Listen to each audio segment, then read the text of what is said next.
Well, hello, General Hospital Daily Recap fans. Today's daily recap is for Friday, September the 22nd, 2023. Friday, September the 22nd. Almost said second, 22nd. Well, I'm going to start with the good stuff, the six pack stuff. Drew broke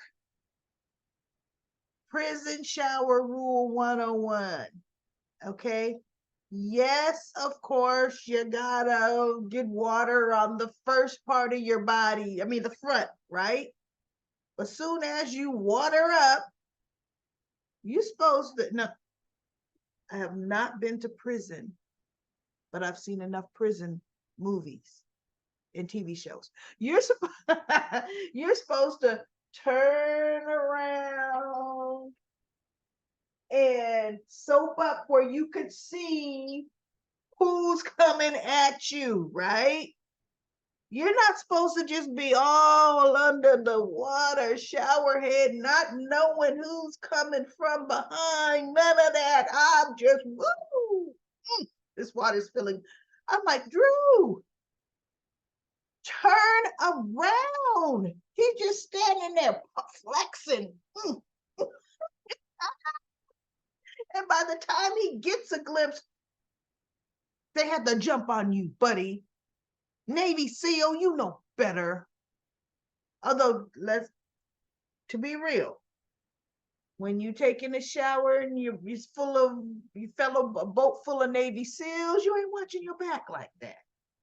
Because you are brethren on that boat, and they're supposed to be watching your back, right? But Drew, you're in Pentonville. Pentonville. There's supposed to be a continuous rotating while we showering. Always being mindful of anything coming at you. I mean, it took two of them though, but they did get the jump on him. Kicked him while he's down. Kicked him. Oh my goodness! I'm like, man, I knew they weren't gonna kill him, but they got him good. And then, of course, you know who found him? You, Cyrus. Of course, trying to look like, oh my goodness, Drew. Oh, gets a towel, covers him up. Oh, okay, he's still alive. Guards. This man needs to go to the hospital. I thought, okay. Now, Cyrus wanted him out of Pentonville for some reason, some brief reason. And this ain't going to be too brief. That he knew to have Drew roughed up enough where he's going to be gone a few days at GH, right? And with the right doctor on staff, he could be gone for almost a month, healing, liver damage, they all kind of stuff, broken,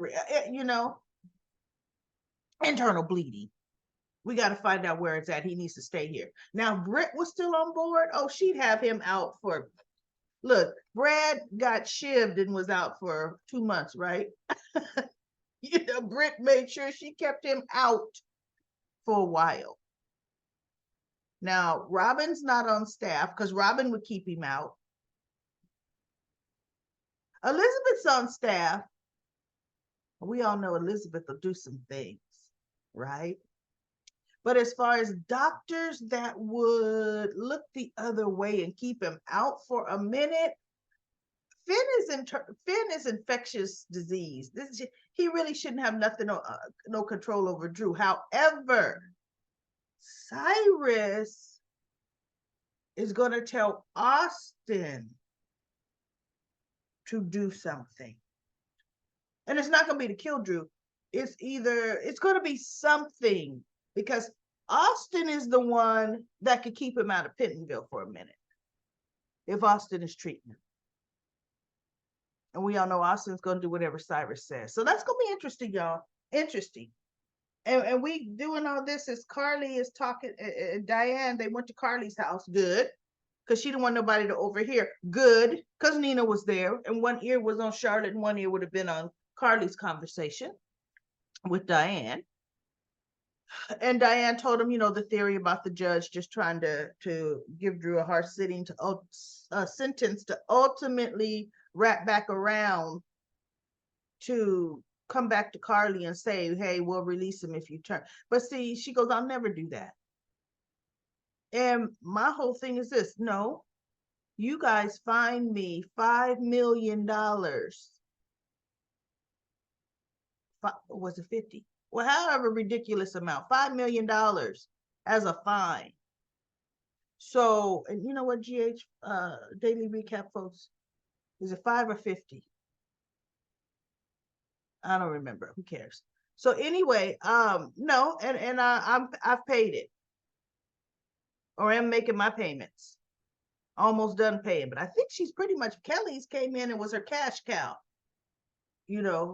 So no, I'm not gonna now come back in and flip on Sonny.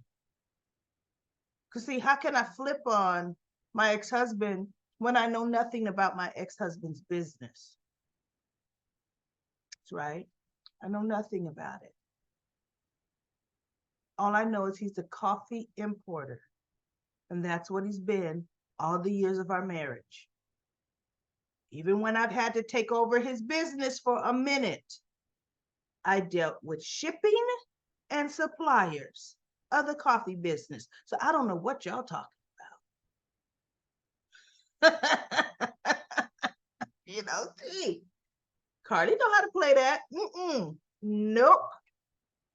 And so when she said, I will not flip on Sonny, and Diane says, even to get Drew out of jail, she goes, even to get Drew out of jail. And bottom line, Drew knew she wasn't going to flip on Sonny. He didn't want her to flip on Sonny. I mean, come on. Anyway.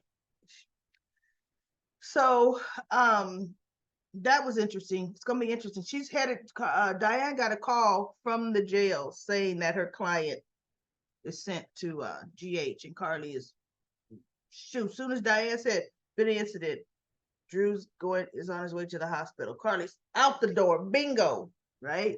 She looking at Diane, lock up on your way out, because I'm gone. I'm going to the hospital. So now I had to take this. Oh no, it's the wrong picture. I'll get there later in a minute. I've got two of Spencer and Trina kissing. I don't know why. Anyway, so it means I'm missing one, y'all. So we have Curtis and Portia talking. And he tells her what Trina told him about Spencer. I thought, she told you that in confidence. But you know what? She should have known better than to tell you. You're going to tell her mama. She didn't say, don't tell mom. She didn't say. Because he asked her, you going to tell your mother about the trip? Eventually, just not today. So, okay. I ain't mad at Curtis. And Portia pretended to not react. And he goes, this isn't the reaction I expect from you. And she says, what can I do about it? Yeah, my instinctive first reaction is to go over there immediately, bang on her dorm room door and forbid her to go. She goes, Trina's an adult. She's going to do what she want to do. I cannot stop her from going. So, and he goes, you're right. She's going to have to pretty much make her own decisions. She goes, I wish she could have felt she could have told me, but she didn't. And so he's like, well, so they just have a talk, and I said, Portia, you lying. You trying to figure out any way you can to go bust over there. Right? And so Curtis was having a follow-up appointment. And I'm surprised she didn't say, how'd you get here?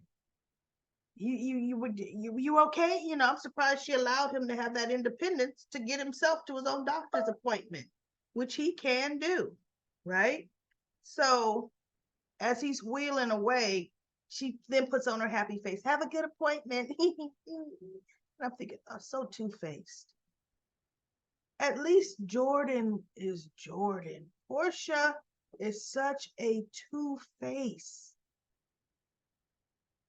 Of course I love you. And then when you will yourself away. That's Portia. You don't know what is happening. So she's, doing her little work, and then Esme ends up, well, wait, let me get to Esme later. While Curtis is talking to Portia, Spencer is over in Trina's dorm room, distracted her. She's trying to finish this important paper that's due on Tuesday. And she wants it done before she goes, which conscientious, right? Because you going away for your first huge weekend, you're coming back Monday, you gonna rest up. You're supposed to be living in the afterglow. You're not gonna be thinking about that paper. Let's do Tuesday. Finish it now. See, you get your responsibilities done before you play. And I'm happy Trina has that kind of work ethic, right? If it would have been Jocelyn and Dex, all Dex would have had to do was walk through in the room, and Jocelyn would have closed her laptop, boom, and hit the sheets, you know. But Trina's, so she did take some time. She's kissing him, and he's, he actually wanted to get started early. Let's go early. We don't have to leave. Let's leave now. She got Spencer. No, I have to finish this. And he goes, when will you be done? A couple of hours or so. But you've already cost me an hour, right? So finally, she gets him out the door so she could finish this. It was cute. I mean, I did like that he is looking forward to this and yada, yada. It was real, real, real cute. So then we have, of course, Esme, cuteness in the house. Look at little cuteness is getting pretty old. I was like, uh-oh, cuteness, you getting ready to go to preschool? His face is maturing. Wow, it's almost time for the binky to go bye-bye. And he's only supposed to be, 5 months old? But cuteness was in the house. Esme was bringing him for a routine checkup with the pediatrician. And do you want to know what I liked? She didn't feel Spencer had to be there, nor did Spencer feel he had to be there. It was a routine checkup the boy's mother could easily take him to, and she did. And she did. And Portia was making her break. Oh, his face is so cute. And I'm thinking, okay, now you're going to try to poison Esme or put some ideas in her head to stop Trina and Spencer from going. But guess what? She don't know Esme that well. And she don't truly want Esme to know that side of her. Right? So she couldn't figure, and the only reason Portia didn't is she couldn't figure out how and make it look innocent. Because just like Esme's like, Dr. Robinson, can I ask you one question? Why are you being so nice to me after what I did to your daughter? And she said, well, that's supposed to be the old you, right? You don't remember any of that. She goes, no, I don't. She goes, I'm dealing with the person standing in front of me right now. That's who I'm dealing with. And her beautiful baby. Everybody needs some support. And if you have questions, and she thanked her for the parenting classes for her. She goes, it really helped us communicate and connect where Ace was concerned. And so she goes, everybody needs support. And if you have questions, Esme, that you need answers, you could always come to me. And I thought, okay, that's interesting and dangerous, but okay. All right. So Esme left with the baby, And she said, thank you, Dr. Robinson. And I thought, wow, Portia didn't get to start doing some Portia dirt. That's interesting. So we have Jordan.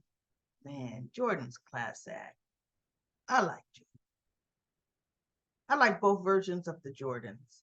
This Jordan has definitely grown on me, but I was really in love with the first Jordan. I really, really was. But this Jordan, I ain't mad at her, right? So she uh, came to see a neighbor who had surgery, and she ran into TJ, and oh, he was so excited because one of the top surgeons in the hospital said he could, look on inside the OR room, and now he's gonna give him the opportunity to assist the next surgery. Oh, he's so excited. And she's like, well, you get all the, he goes, I got to get some studying in, study up on the type of surgery.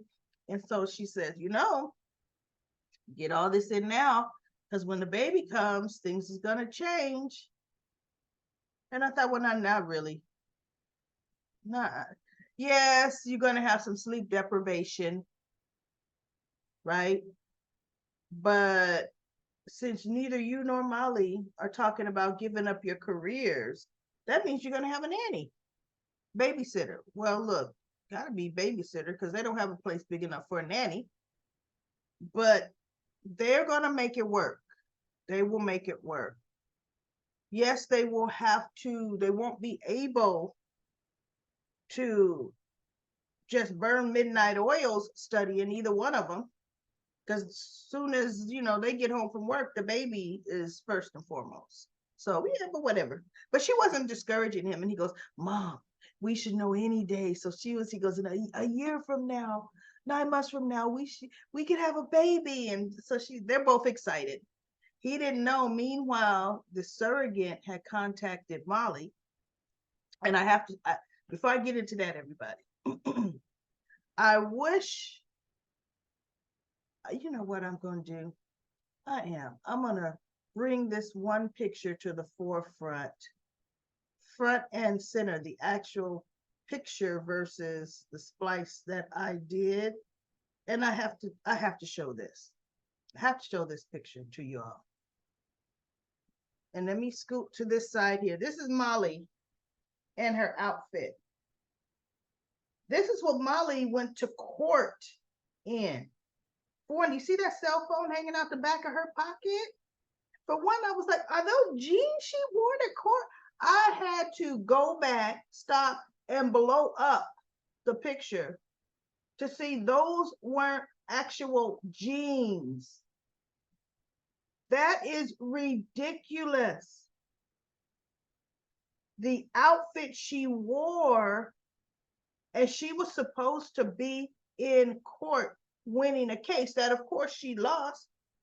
And I was going to be like, well, heck, the judge took one look at what you was wearing, girl, and said you losing just because.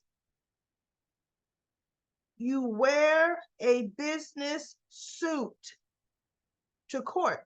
The original Molly, the first blend-in Molly, knew how to dress. Why did they not? I don't care if you different, but you gonna dress like a lawyer, like a Davis lawyer, Alexis. That's one thing I loved about Alexis and Alexis and Diane knew how to dress for court. Molly wasn't even wearing a suit. Molly's wearing a blazer,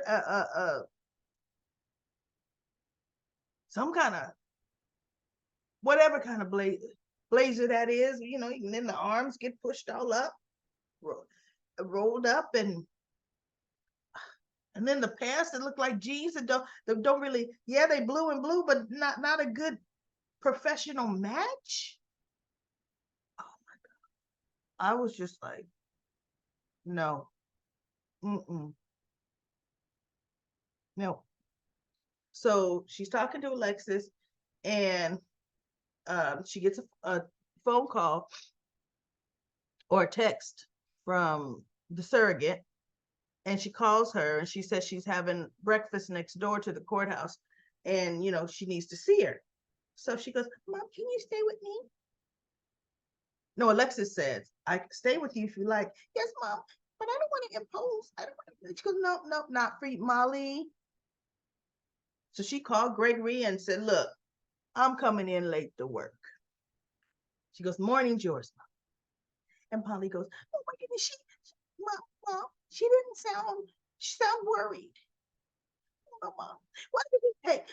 Mom. And so she goes, Molly, don't even go down that road. You don't know what she wants to see you for. You're right, Mom, you're right. So she gets there, soap opera, it's pure soap opera fashion. She walks up to Molly, looking concerned. Molly, what was the chick's name? Andrea? What's the matter, Andrea?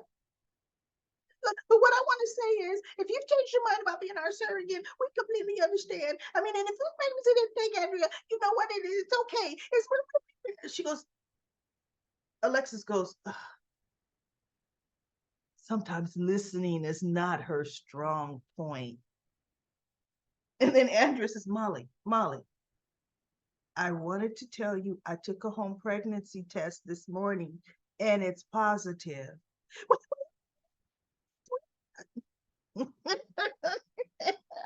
It's positive. She goes, now I know it's early. I'm immediately going to make an appointment with the OB, to confirm. But so far, the home test, oh, Molly is so happy. And so she goes, okay, well, have you eaten? So she goes, well, I was having breakfast when I text you, but if you would like to get a bite to eat, she goes, yeah, Mom. So Alexis goes, go. She goes, Mom, you want it? She goes, no, you too. Go. And so Andrea heads off, and Alexis says, Molly, I want you to know, listen, it's early. Be optimistically cautious. Just wait. It's early in her, if she is pregnant, it's early. I know. So she goes, Molly, listen, can I tell your sisters? Is this a way for you to get me and Christina talking again, Mom? And I'm thinking, she said sisters. Okay? Sisters. So she goes, you know what? I'm a mother, and all mothers want their children to talk. So, yes. So she looked at her. She goes, okay, Mom. Okay. You can. Okay. So she goes, I gotta tell TJ. She goes, oh, but he's got a busy hospital schedule today. I wasn't thinking, no, chick. I understand you want to go and have some coffee or whatever with Andrea, but soon after that, you better be hightailing it to the hospital and telling TJ. Because soon as Alexis tells Christina, she gonna have a reason to be at the hospital and congratulate TJ. Because that's how Christina rolls. So anyway, now we have, let me see, we've got Spencer, Drew got jumped. Yeah, I think I pretty much covered everything. Nothing else really happened, except we have Blaze is back. I think Blaze is a beautiful actress. I really do. So she's back and she's waiting to meet Brook Lynn. But I'm sorry, everybody.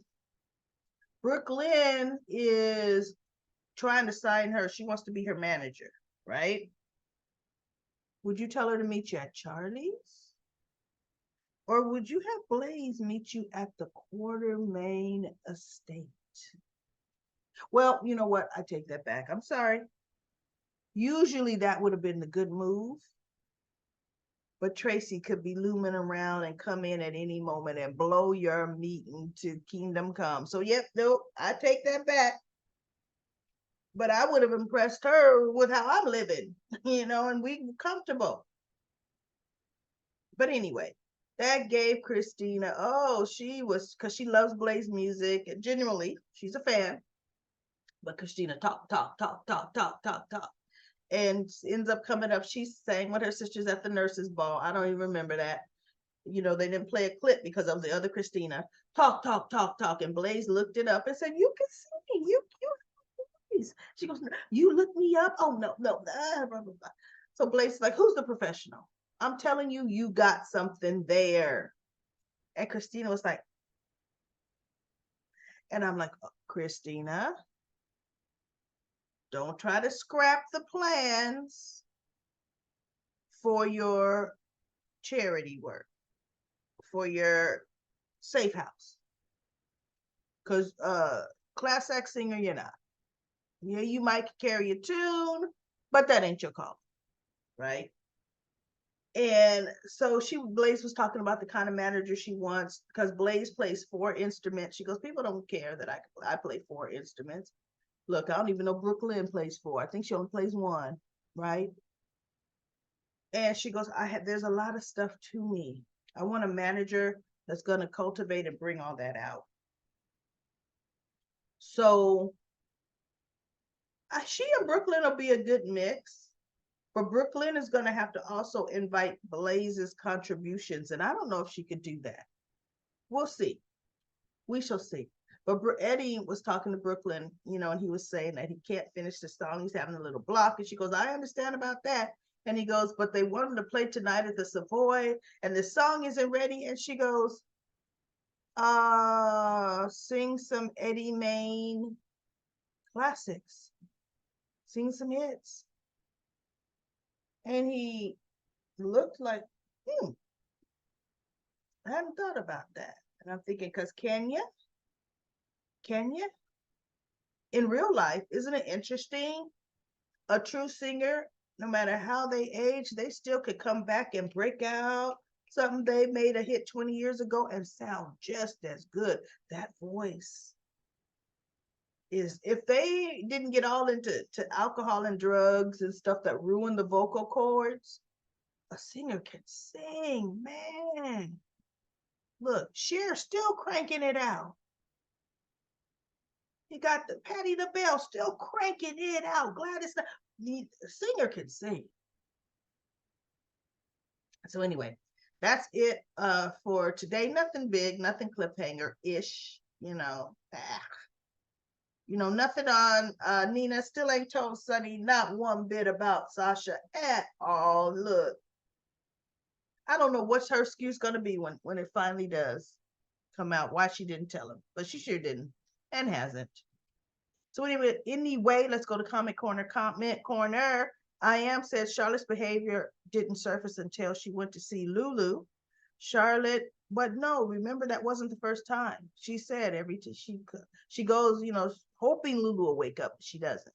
That wasn't the first time Dante's taken her. Charlotte knows who she can manipulate. She can't manipulate Laura at the home, family life, and she was welcomed with Dante and Sam. It's a safe place for her, and they never rejected or abandoned her. Charlotte's behavior will escalate when or if Valentine does not get a home.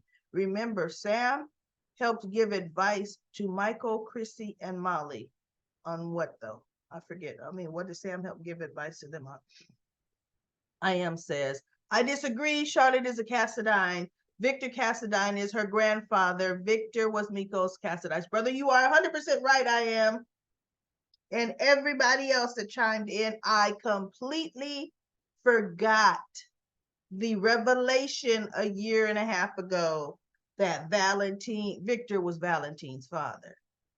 Remember, it came out that Elena was his mother, but Mikos was not his father.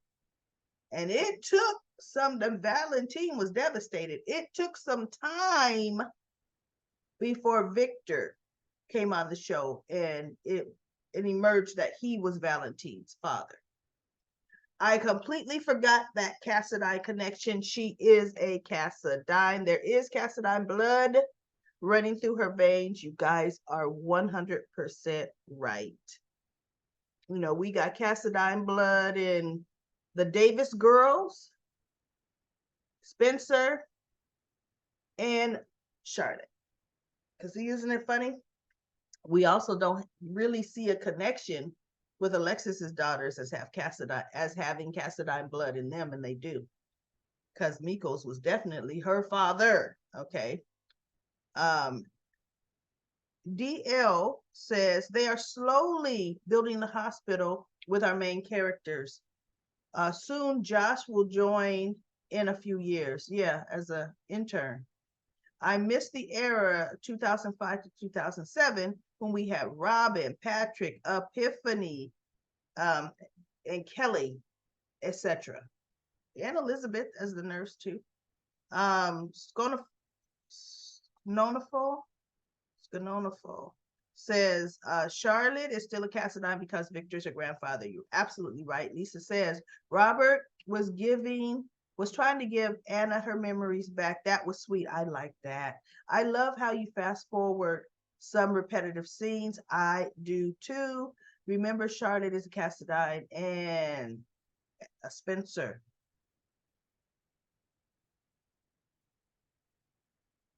Charlotte is a Cassadine and Lulu's daughter, a Spencer. I had to think about that. Charlotte, as a matter of fact, Carly said, you will always be a Spencer woman.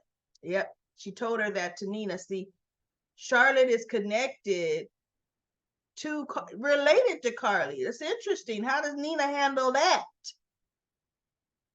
Carly. Sabrina says, hi, Daily Recap Lady. I really enjoy your recaps. Anna, better keep that digital picture frame somewhere safe before little Esme gets a hold of it. I know, breaks the frame, but it's stored in the cloud. Thank God they'll be able to get another download, but she would do something like that. Cindy says, Willow, Sam, and Dante are obtaining evidence illegally. Dante is risking his badge. Willow is risking her nursing license, and the evidence is likely inadmissible due to the manner which it was obtained.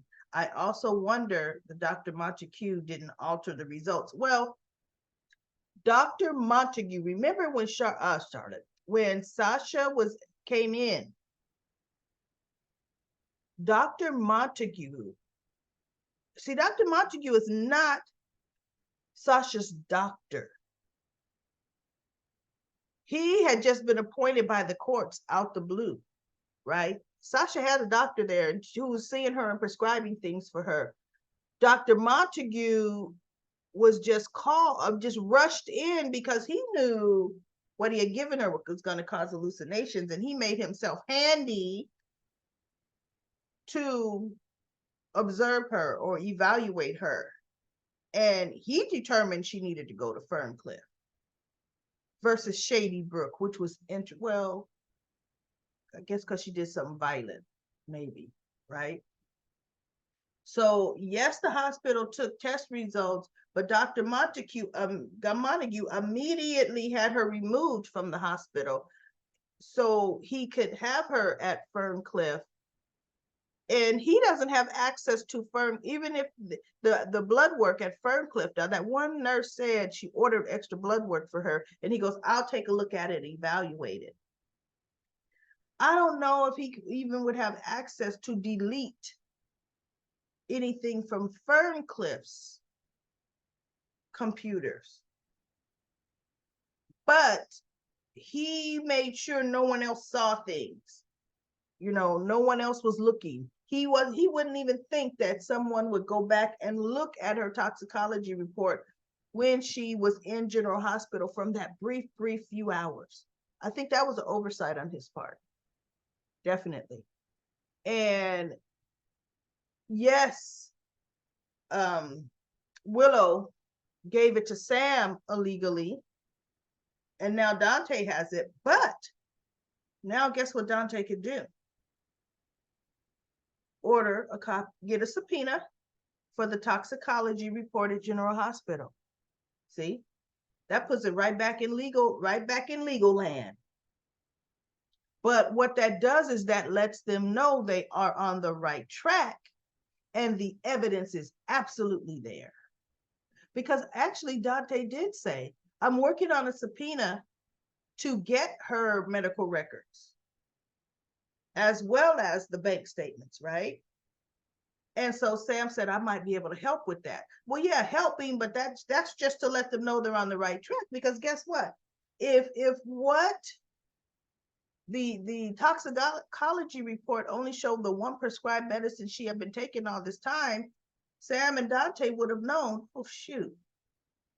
Okay, so she wasn't on anything else when she stabbed Cody. And they would be like, man, now we got to start at square one. Well, now they know, yep. And this drug here is it's doesn't mix with, it's not compatible with the one she was taking. So that's good. That's good. LaShunta says Nina and Valentine are made for each other. Remember, she left him and Jax, but all she does is lie. She looked Sunny in the eyes and like, well, she always looks Sunny in the eyes and lies, right? Cindy says, it's been so long since Robert was with anyone. I don't think he is aware how his conduct comes across. I still feel he's better off without Diane. She is a great attorney, but has a domineering personality. But I think would overwhelm Robert if they got into a relationship.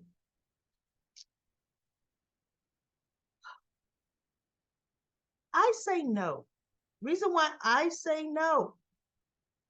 Diane is starch.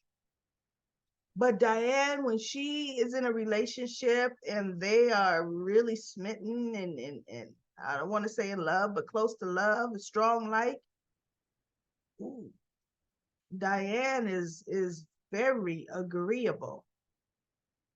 Diane is domineering as they come, and she and Max were together for years. And they just had fun. They did fun in the sack, fun spending time together, fun on vacation. Diane likes to have fun. She really does. That's why, she's witty. She likes to go to car shows. Diane is a strong attorney. Diane's not going to take no guff. But Robert, I do believe, is not aware of, are you in the middle of talking to me? We're having such a good conversation over breakfast. Oh, Anna is here. And jumps right. But she needs to talk to Robert really honestly about how she feels. But she knows, look, he's showing me what he's gonna do. So what does how I feel have to do with anything? Because no matter what, his exes are gonna come first. But you know what, Diane? Soon enough, you'd be one of those exes that would come first. Cindy says, Charlotte is dating her cousin's biological half brother. Let me see that connection, because you know what's funny? Lulu and Lucky are brother and sister, but Jake is not related to Lucky at all. He's not related to Lulu at all. He's related to Jason and Elizabeth. So you know what? That's okay. I mean, they're not related. I'm not surprised considering how General Hospital likes to put couples together who share blood relatives. Yeah, it's okay. I just am surprised that Jake is so able to. Yeah, Charlotte was. See, they've aged her because she was a much younger Charlotte when she was bullying his little brother Aiden. But still, I don't like.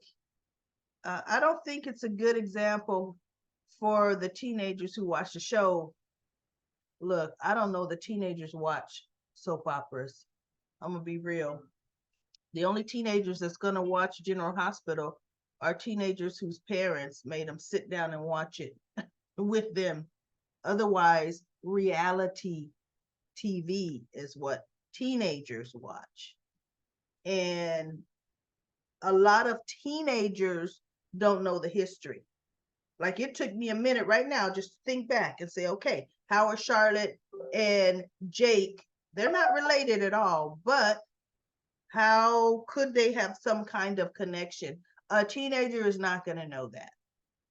Not going to know it at all. But like I said, teenagers are going to watch reality TV.